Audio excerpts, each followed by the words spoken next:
اعوذ باللہ من الشیطان الرجیم بسم اللہ الرحمن الرحیم فلولا اذا بلغت الحلقوم وانتم حینئذ تنظرون۔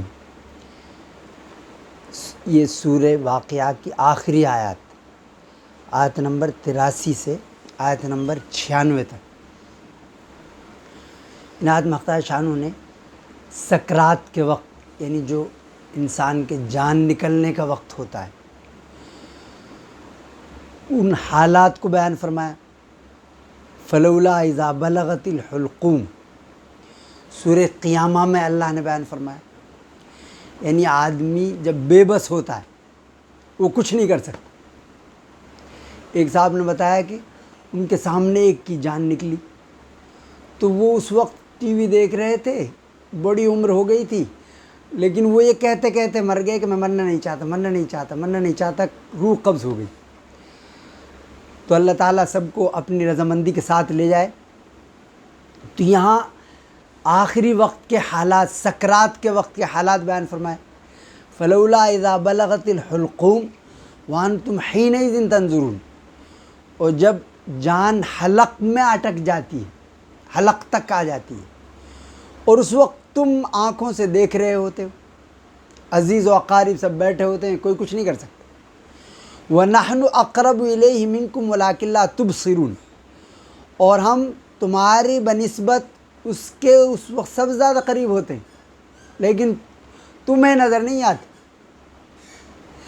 وہاں فرشتے، روح قبض کرنے والے، حدیث پاک میں آتا ہے جب نیک بندہ اس کی موت کا وقت آتا ہے تو اللہ تعالیٰ فرماتا ہے کہ ہم نے اسے آزما لیا، خوشی میں، ناخوشی میں، رنج میں، راحت میں، اور وہ ہم نے اسے اپنی مرضی کے مطابق پایا، جاؤ اسے ہمارے خاص دربار میں لے کر آؤ۔ حضرت ملک الموت سے فرماتے ہیں اللہ تعالیٰ، وہ آتے ہیں 500 رحمت کے فرشتے لے کر، اور جنت سے کفن کا وہ لیتے، کپڑا لے کے آتے ہیں، اور ریشم کا ہوتا ہے، خوشبوئیں، جنتی خوشبوئیں لے کر آتے ہیں۔ حضرت العالیہ فرماتے ہیں کہ مقربین جو ہیں، جنت کی ہری بھری ٹہنی آتی ہے ان کے پاس، اور پھر بڑے اکرام سے ان سے کہتے ہیں پاک روح، پاک جسم والی رحمان کی طرف چل، جو کبھی ناراض نہیں ہوگا۔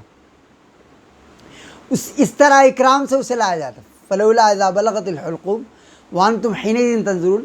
حضرت مہانی رضی اللہ تعالیٰ عنہ، حضرت علی رضی اللہ تعالیٰ عنہ کی بہن ہیں، انہوں نے پوچھا اللہ کے رسول، کیا ہم مرنے کے بعد ایک دوسرے سے باتیں کریں گے، ایک دوسرے سے ملیں گے، ایک دوسرے کو دیکھیں گے؟ آپ نے فرمایا کہ یہ جو روحیں ہیں وہ پرندوں کی شکل میں بدل جائیں گی، اور وہ جنت سے چگتی میوے چگتی پھریں گی، اور جب قیامت کا وقت آئے گا تو جسم میں لوٹا دیا جائے گا۔ تو اس میں ہر مومن کے لیے بڑی خوشخبری ہے۔ اسی طرح حدیث میں آتا ہے، صحیح حدیث میں، کہ جو شہید ہیں، جو اللہ کے کلمے کو بلند کرنے کے لیے جان سے گزر جاتے ہیں، ان کا بڑا مقام ہے۔ وہ ان کی پرندوں، سبز پپوٹے والے پرندے، ان کی شکل میں ان کی روحیں ہوتی ہیں، جنت میں جہاں چاہتی ہیں کھاتی پیتی ہیں، چگتی ہیں، اور عرش کے نیچے قندیل ہیں، وہاں ٹھہرتی ہیں۔ یہاں فرمایا فلولا اذا بلغت الحلقوم وانتم حینئذ تنظرون وَنَحْنُ أَقْرَبُ إِلَيْهِ مِنْكُمْ وَلَٰكِن لَا تُبْصِرُونَ۔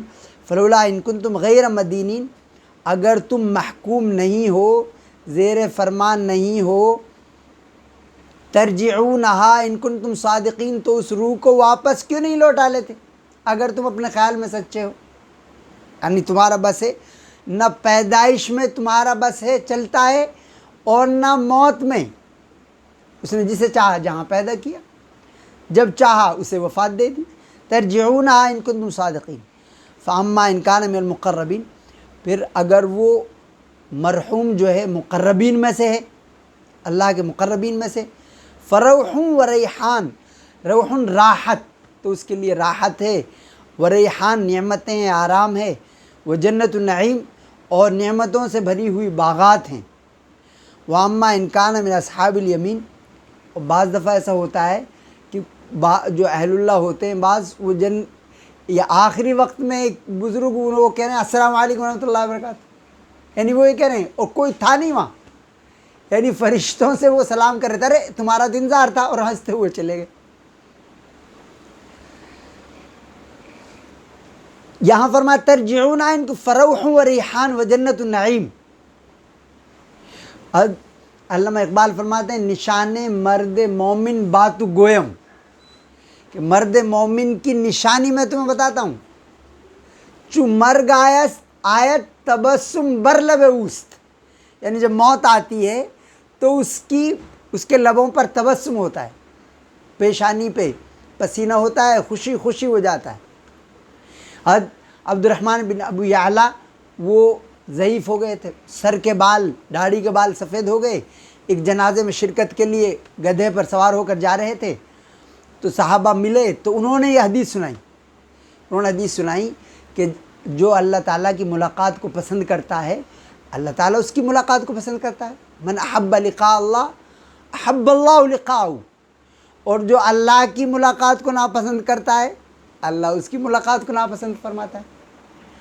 تو صحابہ اس بات پر روئے، جو آپ صلی اللہ علیہ وسلم یہ حدیث بیان فرمائی، وہ سر جھکا کر روتے رہے۔ تو آپ نے فرمایا تم کس بات پہ روتے ہو؟ ان کا جی موت کو کون پسند کرتا ہے؟ آپ فرمایا یہ نہیں، اس کا مطلب سنو، اس کا مطلب یہ ہے کہ موت کے وقت جو رحمت کے فرشتے خوشخبری سناتے ہیں اللہ کے مقربین کو، نیک صالحین کو، اللہ کے دیدار کی خوشخبری سناتے ہیں، جنت کی نعمتوں کی، تو وہ چاہتا ہے کہ فوراً میں چلا جاؤں، اللہ سے ملاقات کے لیے فوراً چلے جاؤں، ذرا تاخیر نہ ہو۔ اس کے برخلاف سکرات کے وقت جو فاجر ہیں، فاسق ہیں، نافرمان ہیں، کافر و مشرک مجوس ہیں، ان کو جو فرشتے ہیں عذاب کے فرشتے، وہ ان کو عذاب کی باتیں سناتے ہیں کہ تمہیں اب سزا ملے گی، تو وہ ناپسند کرتا ہے اللہ کی ملاقات کو، تو اللہ تعالیٰ اس کی ملاقات کو ناپسند فرماتا ہے۔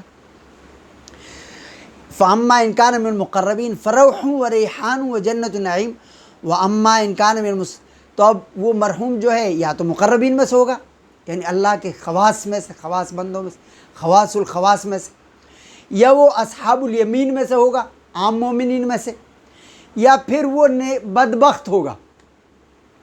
وَأَمَّا إِنْ كَانَ مِنَ أَصْحَابِ الْيَمِينِ، اور اگر وہ مرحوم اصحاب الیمین میں سے ہے، دائیں بازے والوں میں سے، فَسَلَامٌ لَكَ مِنْ أَصْحَابِ الْيَمِينِ، تو اصحاب یمین کی طرف سے تجھے سلامتی ہے۔